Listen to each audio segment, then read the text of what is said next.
Imagine never having to buy seeds again, ever. What if I told you your own garden could become an endless free source of new seeds and plants? Today, we're going to transform you from a simple gardener into a true seed saver. You'll discover the secrets to not only saving money, but also growing crops perfectly adapted to your specific garden environment. For many, the idea of saving your own seeds might sound complicated, even a bit like alchemy. But in reality, our great-grandparents and their ancestors have been doing this for millennia. This isn't some newfangled garden hack. It's an ancient and incredibly valuable skill. We've simply forgotten this wisdom a bit in the era of glossy seed packets dominating garden centres. But today, we're putting things right. So, let's dive in and clear things up right from the start. Which plants are actually suitable for saving seeds from? And this is where many beginner gardeners encounter their first and most significant pitfall. Not all the seeds you plant will produce offspring with the same desirable qualities. The key distinction lies in two terms: open-pollinated variety or hybrid. You've likely noticed the mysterious F and 1 on some seed packets. These indicate hybrid seeds. They're created by cross-pollinating two different parent plants, each with specific desirable traits. For example, breeders might cross a very flavourful but disease-susceptible tomato with a less tasty but incredibly resilient one. Their offspring, the F1 hybrid, typically inherits the best of both, becoming both delicious and robust. It's the perfect combination. However, there's a crucial caveat. Genetics, as you can imagine, is a complex field. The seeds you save from this perfect F1 hybrid will not reliably produce plants with the same characteristics. Their children, meaning next year's harvest, might revert to the traits of one of the original parent plants, or even something entirely different. More often than not, it's a genetic gamble you're likely to lose.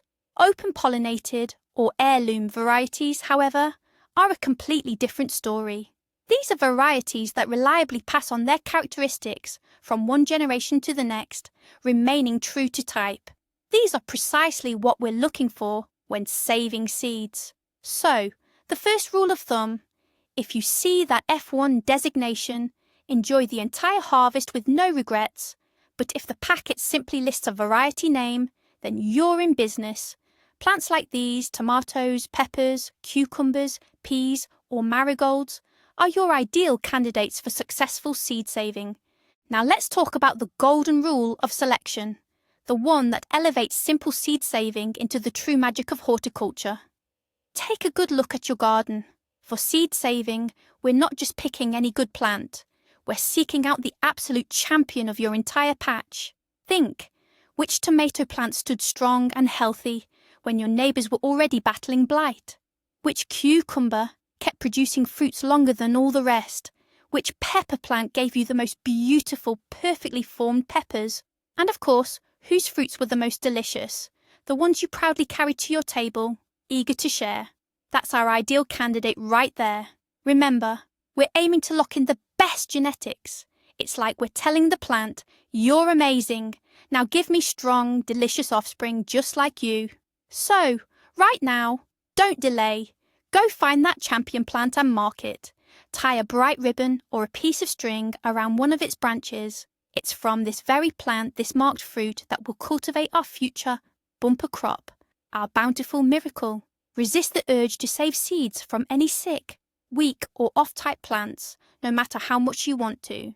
This simple act of careful selection is the secret to ensuring the future health and abundance of all your harvests. The next crucial step is patience. We need to wait for the fruit to reach full maturity. And by this, I don't mean just technical ripeness, that point when a tomato simply turns red and is ready to eat. We're aiming for biological maturity, where the seeds inside are fully formed, have gained their strength, and are truly ready for a new life. In practice, this means that any fruit intended for seed collection shouldn't just ripen.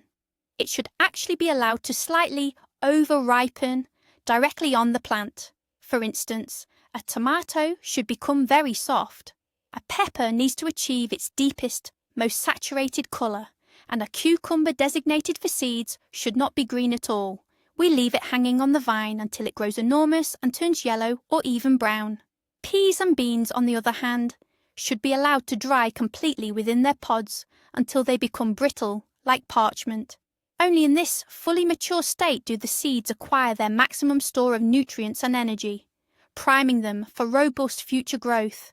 It's akin to sending a child to school. You want them to be strong and mature enough to thrive. In the same way, let these seeds complete their education right there on the mother plant. Let's kick things off with the easiest method, something even a complete beginner can handle. We're talking about dry seeds here. This group includes all our favourite legumes: peas, beans, lentils, and broad beans.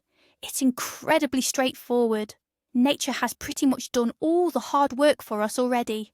Our job is simply not to interfere. Leave a few of the very best pods right on the plant.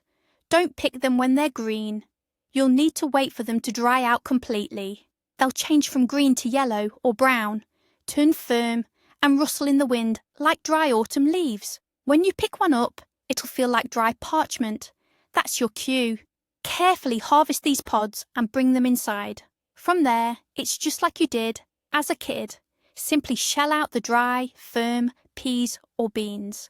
Spread them out in a single layer on some paper and let them sit for another couple of days in a dry place, just to make absolutely sure any remaining moisture is gone. And that's it. Your perfect legume seeds are now ready for storage. It doesn't get any easier than that. Collecting seeds from aromatic herbs such as dill, coriander, fennel, or caraway is even easier. No tedious shelling or shucking is required. You've likely noticed how dill, after blooming, develops those distinctive, beautiful green seed heads. The key is to wait until these heads have completely changed colour. They need to become brown, dry, and brittle. This is a clear indication that the seeds are fully mature. Don't rush the process. Avoid cutting them while they're still green, as the seeds simply won't germinate. Once they look just right, carefully snip them off with pruning shears, including a short piece of the stem. Next, take a standard paper bag or fold a sheet of newspaper into a cone. Insert the cut seed heads down and give the bag a good shake. You'll hear a distinctive rustling sound as the mature seeds easily detach and tumble to the bottom. And just like that, the hard part is over. Simply empty the seeds onto a plate, remove any stray debris, and let them dry completely indoors for a bit. Your stash of aromatic spices and seeds for future planting is now complete. Let's head to the flower garden. Gathering seeds from your favourite blooms so they can bring joy to your garden again next year is one of the most satisfying tasks. For example, let's consider popular and low-maintenance plants like marigolds, calendula, or cosmos. The principle is the same across the board. We wait for them to fully mature. Choose the healthiest and most vibrant plant. After a flower has faded, resist the urge to deadhead it immediately, as you usually would to maintain tidiness. Instead, leave a few of the largest, most promising blooms on the plant. Watch them carefully. The petals will shrivel and drop, and the seed head will begin to darken and dry out. It needs to become completely dry, brown, and rigid to the touch. Only then is it ready to be harvested. Marigold seeds are distinctive black sticks, with a small white tuft at one end, found right at the base of the dried flower head. Calendula seeds, on the other hand, resemble small curved hooks. Simply collect these dry seed heads, bring them indoors, gently shake the seeds out onto a sheet of paper, and allow them to air dry for a few more days to ensure they're thoroughly dry. It's so straightforward you'll likely never want to buy seeds for these flowers again. Now this is where things get really interesting, and arguably most crucial. We're talking about what are often called wet seeds. These are seeds encased in juicy pulp, like those from tomatoes, cucumbers, or melons. And with these, simple air drying just won't cut it. If you simply scoop a seed out of a tomato and leave it to dry on a windowsill, chances are it won't germinate. Why? Because nature is incredibly clever. Each of these seeds is encased in a special jelly-like, slimy coating. This coating acts as an inhibitor, a substance designed to suppress germination. Its purpose is to prevent the seeds from sprouting prematurely, right inside the moist, juicy fruit. In nature, when a ripe fruit like a tomato falls to the ground and begins to decompose or ferment, this protective coating breaks down. Only then is the seed ready to germinate. Our task, then, is to mimic this natural process in a controlled home environment. This process is called fermentation. Don't let the word fermentation intimidate you. It's actually quite simple, and I'll walk you through each step right now. So, grab your champion, that perfectly ripe, or ideally even slightly overripe tomato you marked earlier with a ribbon. Remember, it must be absolutely healthy, without a single blemish or sign of disease. The quality of your future harvest hinges on this initial selection. Next, you'll need a clean glass jar or a simple glass. Carefully slice your tomato in half. You'll see the seeds nestled inside distinct chambers, surrounded by a gooey, jelly-like substance and juice. Take a regular teaspoon and gently scoop all the contents from these seed chambers directly into your jar. Focus on getting the seeds along with the liquid surrounding them. We don't need the firm flesh of the tomato itself. If the tomato isn't very juicy and the seeds aren't fully submerged, you can add 1 or 2 tablespoons of clean water to the jar, but no more than that. The water simply helps to kickstart the fermentation process, and just like that, the preparation stage is complete. We've now created the ideal environment for our little scientific experiment. With our seeds and juice now in the jar, it's time to start the fermentation process. Do not seal the jar tightly with a lid. The buildup of gases could cause it to burst. Instead, cover the opening with a piece of cheesecloth, fabric, or even a paper towel, securing it with a rubber band. This allows gases to escape freely while protecting the contents from fruit flies. Place the jar in a warm spot but out of direct sunlight. A kitchen counter or a windowsill that doesn't get direct sun exposure would be perfect. Then simply leave it undisturbed for 2 or at most 3 days. During this period, you'll start to notice bubbles forming on the liquid surface, possibly a frothy head. And yes, that distinctive tangy, fermented aroma will emerge. Occasionally, a thin layer of white mold might even appear on the surface. Don't be alarmed. This is completely normal. These processes, the work of yeasts and bacteria, are precisely what break down the jelly-like coating that inhibits our seeds from germinating. And that's our main objective. The key is not to leave them too long. If the seeds are left in this state for longer than 3 days, they could start sprouting right in the jar, which is exactly what we want to avoid. Why do we even bother with this seemingly complicated fermentation process? We could just wash and dry the seeds, right? As I've mentioned before, the main goal of fermentation is to break down that gel-like inhibitor coating that prevents the seed from germinating. Without this step, tomato seed germination rates would be extremely low. But that's not all. Fermentation offers at least 2 more significant advantages. Firstly, this process kills many disease-causing pathogens that can linger on the seed surface. So, we're essentially sanitizing them, ensuring our future plants get a healthier start. Secondly, fermentation acts as a natural sorting mechanism. The heavy, plump, viable seeds will sink to the bottom of the jar, while empty, underdeveloped seeds and light debris will float on top. This makes it easy to separate the wheat from the chaff, ensuring we only save the highest quality seeds for planting. So, those 2 or 3 days of waiting and that slightly peculiar smell are a small price to pay for a healthy, abundant harvest in the future. So after 2, maybe 3 days have passed, let's check on our jar. You should see the liquid has separated, possibly with some mold and bubbles on the surface. This means the fermentation process is successfully complete and it's time to move on to rinsing. First, fill the jar almost to the top with clean room temperature water. Now take a spoon and give everything a good, thorough stir. Allow the contents to settle for just about 30 seconds. You'll witness a neat trick. All the good, heavy seeds will sink to the bottom, while any pulp, mold, empty seeds, and other debris will float to the top. Your next task is to carefully pour off this top layer of cloudy water, along with all the floating debris. Don't worry, the good seeds will remain safely at the bottom. Repeat this washing procedure another 2 or 3 times. Each time, add fresh water, stir, let it settle, and then gently drain off the top layer. Continue until the water in the jar is practically clear, and only clean, beautiful seeds remain at the bottom. This simple visual calibration method ensures that only the highest quality seeds are selected and saved for storage. After thoroughly rinsing your seeds and ensuring they are perfectly clean, it's time to remove them from the jar and prepare them for drying. The easiest way to do this is to use a small, fine mesh strainer, preferably plastic. Simply pour the contents of the jar into the strainer. The water will drain away, leaving all your precious seeds behind. You can give them one more rinse under a gentle stream of cool water right in the strainer to wash off any remaining residue.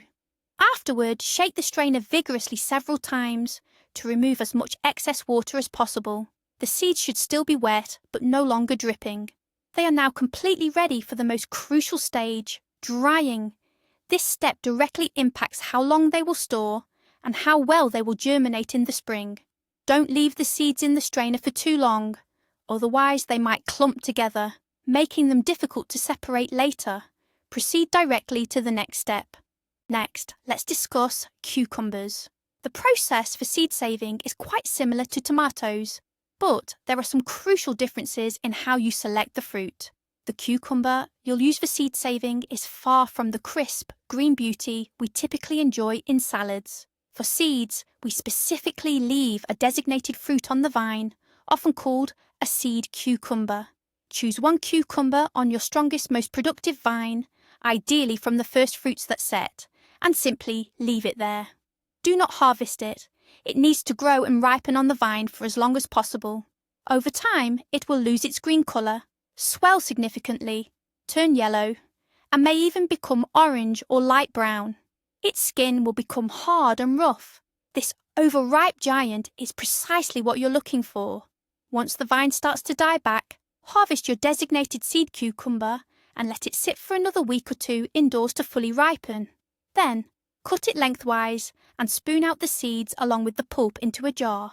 Just like with tomatoes, add a little water and leave it to ferment for 1 to 2 days.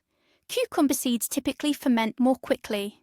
From there, it's the usual steps: rinsing, selecting the best seeds, and drying them for storage. Harvesting pepper seeds is significantly easier. Unlike some other seed varieties, both sweet and hot peppers don't require fermentation, which greatly simplifies the entire process for us. The selection criteria for choosing the best parent plant are the same. First, identify your most prolific and healthiest plant. From that plant, select the largest, most visually appealing, and true-to-type fruit that perfectly represents the variety. Then, allow it to fully ripen directly on the plant, even if you typically harvest peppers at their technical maturity. For instance, when they're green, for seed saving, you must wait until the fruit achieves its final, mature colour, such as red, yellow, or orange. The longer the pepper remains on the plant, the more mature and higher quality the seeds inside will be. Once fully ripe, carefully pick this ideal fruit and bring it indoors. Slice it open, and you'll immediately notice that all the seeds are neatly attached to the central core, or placenta. Using your fingers or a small knife, gently separate the seeds from the core and spread them onto a paper plate or a sheet of parchment paper. Spread them out into a single even layer to prevent clumping, then set them aside to dry completely. There's no need for water or fermentation at all. The entire process is incredibly simple and quick. Similarly, and without any fermentation, we process seeds from zucchini, pattypan squash, and pumpkins. All these crops belong to the same family, so the seed-saving method is identical. As with cucumbers, for the highest quality seeds, a fully mature fruit is essential. Select 1 or 2 of the largest, most perfectly formed fruits on your most vigorous plant, and allow them to fully mature on the vine. Resist the urge to pick them early.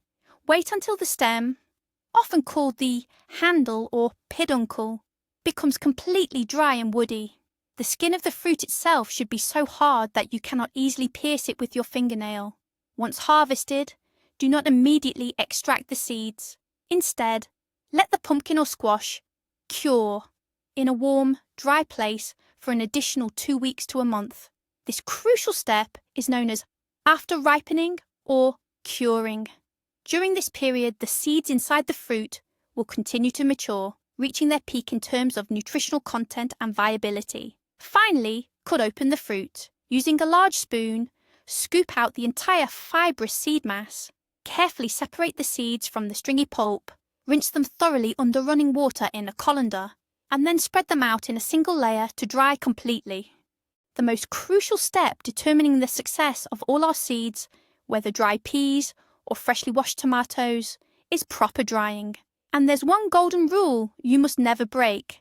Never dry seeds in direct sunlight, on a hot radiator, or in an oven. High temperatures will simply kill the embryo inside the seed, rendering it unable to germinate. Drying should be natural, slow, and even. Spread the prepared seeds in a thin layer on a non-absorbent surface. Ideal options include paper plates, baking parchment paper, a piece of cardboard, or even a regular ceramic plate. Avoid using newspaper, as the printer's ink can be toxic, and damp seeds might stick to it. Spread the seeds so they don't touch each other. Then place them in a dry, warm, well-ventilated spot, away from direct sunlight, for instance, on top of a kitchen cabinet or on a shelf in a room. And make sure to gently stir them with your fingers several times a day. This prevents clumping and ensures they dry evenly on all sides. How do you know when your seeds are properly dried and ready for long-term storage? If seeds aren't dried thoroughly, they can easily mold or rot, and all your hard work will be for nothing. Fortunately, there's a very simple and reliable brittleness test. Drying usually takes anywhere from a few days to a week, depending on the room's humidity and the size of the seeds. Once your seeds feel dry to the touch, it's time to perform the check. Pick out one of the largest seeds and try to bend it.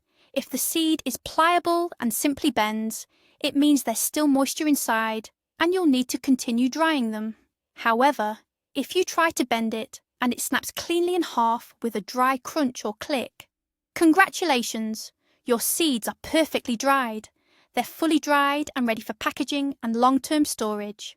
This simple test works for most seeds, including tomatoes, cucumbers, and peppers. Check a few seeds from your batch, and if they all snap rather than bend, you can confidently move on to the next step. Now that your seeds are perfectly dried, the next crucial step is proper storage. The best containers for storing seeds are those that allow them to breathe. A tried and true method, passed down through generations, involves using small, homemade paper envelopes or sachets. These can be easily folded from any scrap of paper. Small paper zip-lock bags, often used for organising tiny items, also work wonderfully. Why paper? It's simple. Paper allows the seeds to breathe and helps absorb any lingering moisture, acting as a safeguard if you've slightly under-dried them. While plastic Ziploc bags can be an option, they should only be used if you are absolutely 100% certain your seeds are bone dry. In a sealed plastic environment, even a single drop of excess moisture can quickly lead to mold growth, potentially ruining your entire seed collection. So, when in doubt, always choose paper. It's the most reliable and safest method to ensure the success of your future harvests. Simply pour your seeds into the prepared paper packet and seal it securely. The most important thing, and I can't stress this enough, is to label every single packet. Trust me, right now you might think you'll definitely remember which seeds are for that sweet red tomato and which are for the striped zucchini.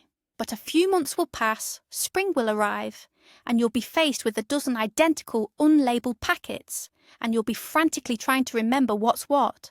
This is one of the most common mistakes, so as soon as you've packaged your seeds, immediately grab a pen and write all the important information on the packet. Be sure to indicate the crop, for example, tomato, then the variety name if you know it, for instance, beefsteak, and most importantly, write down the year of harvest, for example, 2024. Why the year? because seeds from different crops have different shelf lives. Knowing the harvest year, you'll always understand which seeds need to be planted first and which ones can still wait. This simple habit will save you a ton of time and stress in the future. So, where's the ideal spot to keep our precious seeds, ensuring they're perfectly ready for spring planting? Seeds have three main enemies: heat, light, and moisture. Consequently, the ideal storage location should be dark, dry, and cool. Sudden temperature fluctuations are also very damaging. What spots in your home fit this description? For example, the bottom shelf of your refrigerator door. It's consistently cool and dark there. Just make sure your paper packets are stored in an additional box or container to protect them from accidental condensation. A dry cellar or a cool pantry is also an excellent option, especially if the temperature remains stable throughout winter. If none of these options are available, you can store seeds at room temperature. However, make sure to choose the coolest spot in your home, well away from heating radiators. For example, in a drawer of a dresser in the hallway, or at the bottom of a closet. Finally, gather all your labelled seed packets into a single cardboard box or a lidded jar. This way, they'll be protected from light and won't get lost. And to wrap things up, here's a small but incredibly useful tip that will help you create the perfect environment for your seeds and shield them from their greatest enemy, humidity. Even in the dry storage areas, humidity levels can fluctuate, which can significantly impact your seeds' longevity and viability.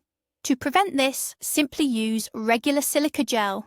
You know those little paper packets with tiny clear beads inside that manufacturers often include in boxes of new shoes, handbags, or electronics? Don't throw them away. Silica gel is a powerful desiccant. It's incredibly effective at soaking up excess moisture from the air. Simply pop one or two of these packets into the container, be it a box or a jar, where you keep your seeds. It will create a dry microclimate around them and act as an extra layer of protection against dampness and mold. If you don't have any silica gel packets on hand, you can opt for a simple household alternative. Place a layer of rice or salt, wrapped in a small cloth pouch or breathable bag, at the bottom of your storage container. These also do an excellent job of absorbing moisture. This simple step will help maintain your seeds' maximum germination potential. Here's where the real magic of gardening lies, the kind of transformative secret you won't find printed on any seed packet. By consistently saving seeds year after year from the best plants in your garden, you're not just saving money, you're engaging in folk selection. Each new generation of plants will become increasingly better adapted to your specific soil, your unique climate, and your growing conditions. Within 5 to 7 years, you'll have developed your very own unique strain of plants, perfectly suited to your plot. Your tomatoes will taste richer, your peppers will yield more abundantly, and your flowers will bloom with greater vibrancy. You'll transform from a simple gardener into a creator, continually improving your own plant genetics year after year. This is the pinnacle of gardening mastery. So now you understand that the path to gardening self-sufficiency and truly unique, perfectly adapted plants lies in something as simple as a fermentation jar and a paper envelope. It's easy, it's fascinating, and it's incredibly rewarding. Thank you for watching this video all the way to the end.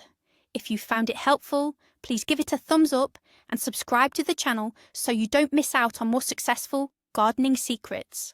Now, a question for you. Have you ever tried saving your own seeds? Share your experiences in the comments below. Which plants have you had the most success with, and what challenges have you encountered?